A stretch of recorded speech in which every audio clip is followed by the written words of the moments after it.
చెప్పుకోవచ్చు. ఎందుకంటే శాస్త్రులు, పరిచయాలు, సమాజంలో ఉన్న పెద్దలందరూ కూడా యేసుక్రీస్తు ప్రభు వారి యొక్క బోధల గురించి వాళ్ళు ఎంతగానో విమర్శించడం, అందరినీ ప్రతి ఒక్క ప్రజలను కూడా వాళ్ళు తప్పుదోవ పట్టించడం మనం చూస్తాం.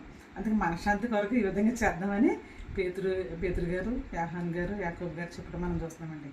నా ప్రియమైన సహోదరు, ఆ యొక్క కాంతికి, ఆ సూర్యుని కాంతికి వాళ్ళు బోర్లా పడినట్టుగా ఉందండి. ఇక్కడ 8 రోజుల్లో ఆ విధంగా ఉందన్నమాట. తర్వాత ఆకాశం తెరవబడి ఉండట, తర్వాత దేవుని యొక్క స్వరము వాళ్ళు వినడం మనం చూస్తామండి.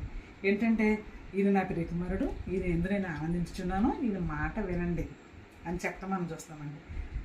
మార్కు సువార్తలో కూడా సేమ్ అదే రాయబడడం మనం చూస్తాం. ఈయన నా ప్రియకుమారుడు, ఈయన మాట వినండి అని మార్కు సువార్తలో రాయబడడం మనం చూస్తామండి. ఇక్కడ కూడా ఆ విధంగా మత్తయి సువార్తలో కూడా ఈయన నా ప్రియకుమారుడు, ఈయన ఎందు నేను ఆనందించుచున్నాను, ఈయన మాట వినండి. అదేవిధంగా యేసుక్రీస్తు ప్రభు వారు బాప్తిసం పొందుకున్నప్పుడు కూడా ఈ మాట మనకి వినబడ్డం మనం చూస్తామండి. అంటే నా ప్రియమైన సోదరులారా, ప్రతిదీ కూడా ఆయన మాదిరిగా మనం చేసి చూపించడం మనం చూస్తున్నాం. నా ప్రియమైన సోదరులారా, ఈయన దేవుడు చాలా చాలా గొప్పదైన కాంతిని మనం కనుగొనడం మనం చూస్తున్నామండి. ఇక్కడ చూడండి, పాత నిబంధన గ్రంథంలో కూడా ఆ విధంగా రాయబడింది. ఏంటంటే, పాత నిబంధన గ్రంథంలో నిర్గమాకాండం 3వ అధ్యాయంలో అని వాళ్ళ మేనమామ దగ్గర ఆయన గొర్రెలు కాయడానికి వెళ్ళినప్పుడు నా ప్రియమైన సోదరుడు అక్కడ ఒక మండుచున్న పొద కనపడిందండి. కనపడగానే ఒక దేవదూత వచ్చి ఒక పొదను మండించినప్పుడు ఆ పొద కాలిపోలేదంటండి. అయితే మోషే ఇది ఏంటి వింతగా ఉంది, చాలా భయంకరంగా మంట వస్తుంది కానీ ఇక పొద కాలిపోలేదని చెప్పేసి అని వెంటనే మోషే గారు ఆ యొక్క పొద దగ్గరికి వెళ్ళటం మనం చూస్తున్నాం.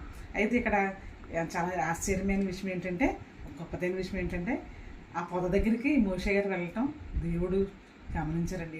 దేవుడు గమనించి ఆయన అంటారనమాట, మోషే ఇది పరిశుద్ధ స్థలము. మోషే తండ్రైన దేవుడు మోషేతో మాట్లాడడం మనం చూస్తున్నామండి. మోషే ఇది పవిత్ర స్థలము, పరిశుద్ధ స్థలము, ఈ చెప్పులు విడిచిపెట్టు అని చెప్పినప్పుడు ఆయన నేను ఆ చెప్పులు విడిచిపెట్టి రావడం మనం చూస్తున్నాం. అయితే మోషే దేవుని యొక్క మాటలు విన్నాడండి, కానీ ఆయన యొక్క ముఖం చూడడానికి చాలా భయంకరంగా ఆయన భయపడటం మనం చూస్తున్నాం. ఆ ప్రియమైన సోదరులారా, అంటే తర్వాత 10 ఆజ్ఞలు తీసుకున్న సమయంలో కూడా సీనాయి పర్వతం మీద మోషే గారు